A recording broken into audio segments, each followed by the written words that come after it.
ನೋಡೋಣ.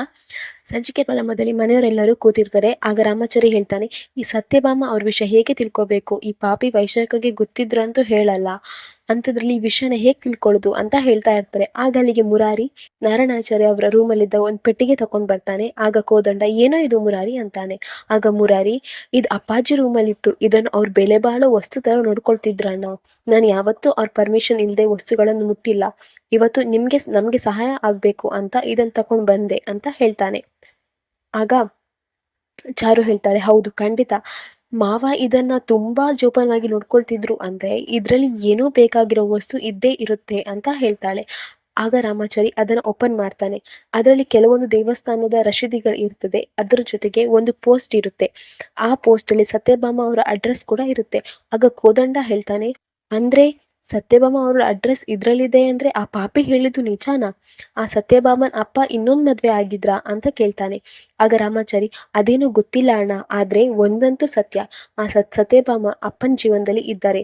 ಅವ್ರು ಹೇಗೆ ಬಂದ್ರು, ಯಾಕೆ ಬಂದ್ರು, ಏನಾಯ್ತು, ಅದ್ರ ಬಗ್ಗೆ ನಮಗೆ ಗೊತ್ತಿಲ್ಲ. ಆದ್ರೆ ನಾವ್ ಅದನ್ನ ತಿಳ್ಕೋಬೇಕು.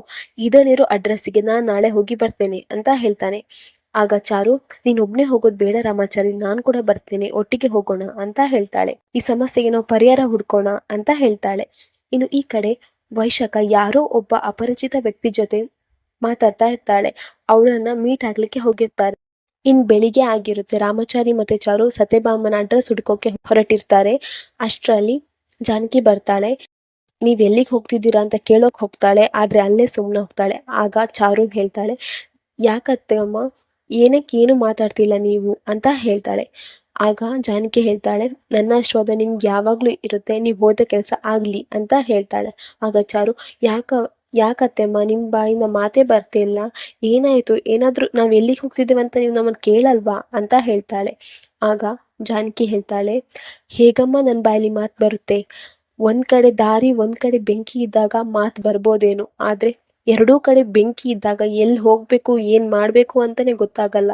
ಹಾಗಿರುವಾಗ ನನ್ಗೆ ಹೇಗ್ ಮಾತು ಬರುತ್ತೆ ಅಂತ ಹೇಳ್ತಾಳೆ ಜಾನಕಿ. ಆಗ ರಾಮಾಚಾರಿ ಹೇಳ್ತಾನೆ, ಅಮ್ಮ ಇದೆಲ್ಲ ಸರಿ ಹೋಗುತ್ತೆ, ಆ ಬೆಂಕಿ ಆರ್ಸೋ ಕಾಲ ಬಂದಿದೆ, ಎಲ್ಲಾನು ಸರಿ ಹೋಗುತ್ತೆ ಅಂತ ಹೇಳ್ತಾನೆ. ನಾರಾಯಣಾಚಾರ್ಯ ಅವರ ಆಶೀರ್ವಾದ ಪಡ್ಕೊಂಡು ಅಲ್ಲಿಂದ ರಾಮಾಚಾರಿ ಮತ್ತೆ ಚಾರು ಸತ್ಯಭಾಮನ ಹುಡುಕೋಕೆ ಹೊರಡ್ತಾರೆ.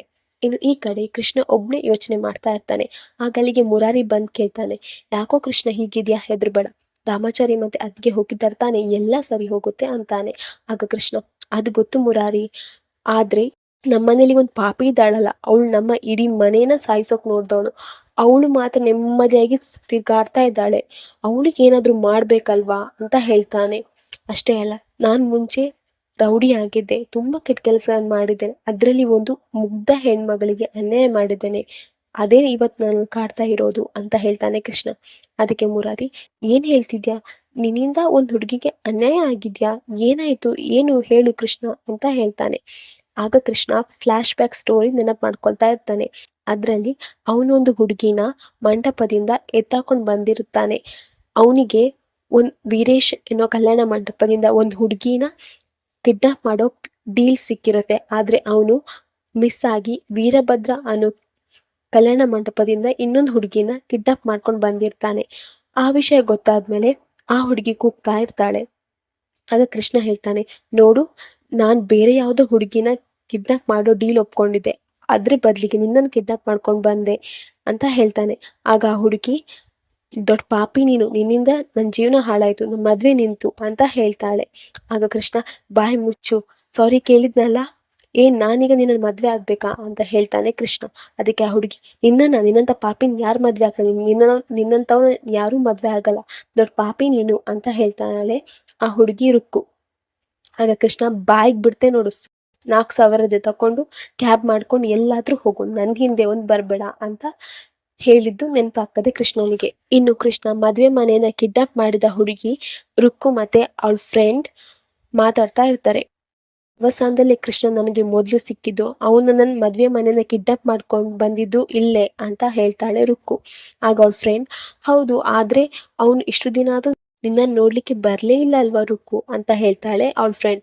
ಅದಕ್ಕೆ ರುಕ್ಕು, ಹೌದು, ಅದೇನೋ ಗೊತ್ತಿಲ್ಲ, ವಿನಯಮ್ಮ ಹೇಳಿದ್ರು ಅವರಿಗೂ ಅವನು ಇಲ್ಲೇ ಸಿಕ್ಕಿದ ಅಂತ ಹೇಳಿ.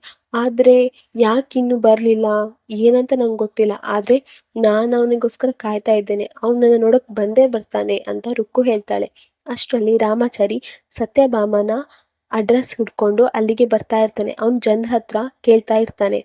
ಆಗ ರುಕ್ಕು ರಾಮಾಚಾರಿನೇ ನೋಡಿ ಕೃಷ್ಣ ಅಂತ ತಿಳ್ಕೊಂಡು ಓಡಿ ಹೋಗಿ ಅವಳನ್ನು ತಪ್ಕೊಳ್ಬೇಕು ಅಂತ ಹೋಗ್ತಾಳೆ. ಅಷ್ಟರಲ್ಲಿ ಚಾರು ಅಲ್ಲಿಗೆ ಬರ್ತಾಳೆ. ಅಲ್ಲಿಗೆ ಬಂದು ರಾಮಾಚಾರಿ ಅಡ್ರೆಸ್ ಸಿಕ್ತಾ ಅಂತ ಕೇಳ್ತಾಳೆ. ಆಗ ರಾಮಾಚಾರಿ ಇಲ್ಲ ಮೇಡಮ್ ಅಂತ ಹೇಳ್ತಾನೆ. ಅದನ್ನೆಲ್ಲ ರುಕ್ಕು ಮತ್ತೆ ಅವಳ ಫ್ರೆಂಡ್ ನೋಡ್ತಾ ಇರ್ತಾಳೆ. ರುಕ್ಕು ಅಂದ್ಕೊಳ್ತಾಳೆ ಅದೇ ಕೃಷ್ಣ ಅಂತ.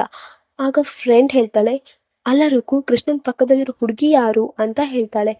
ಆಗ ರಾಮಾಚಾರಿ ಚಾರುಗೆ ಮೇಡಮ್ ಮೇಡಮ್ ಅಂತ ಹೇಳ್ತಾ ಇರ್ತಾನೆ. ಅದನ್ನು ಕೇಳಿಸ್ಕೊಂಡು ರುಕ್ಕು ಮೇಡಮ್ ಅಂತ ಕರೀತಿದ್ದಾನೆ ಅಲ್ವಾ, ಅಂದ್ರೆ ಪರಿಚಯದವ್ರು ಇರಬೇಕು ಅಂತ ಹೇಳ್ತಾಳೆ. ಆಗ ಚಾರು ಹೇಳ್ತಾಳೆ, ಏನು ರಾಮಾಚಾರಿ ಮೇಡಮ್ ಅಂತ ಕರಿಬೇಡ, ಹೆಂಡತಿ ಅಂತ ಕರಿ ಅಂತ ಹೇಳ್ತಾಳೆ. ಆಗ ಅದನ್ನ ರುಕ್ಕು ಕೇಳಿಸ್ಕೊಂಡು ಶಾಕ್ ಆಗುತ್ತೆ.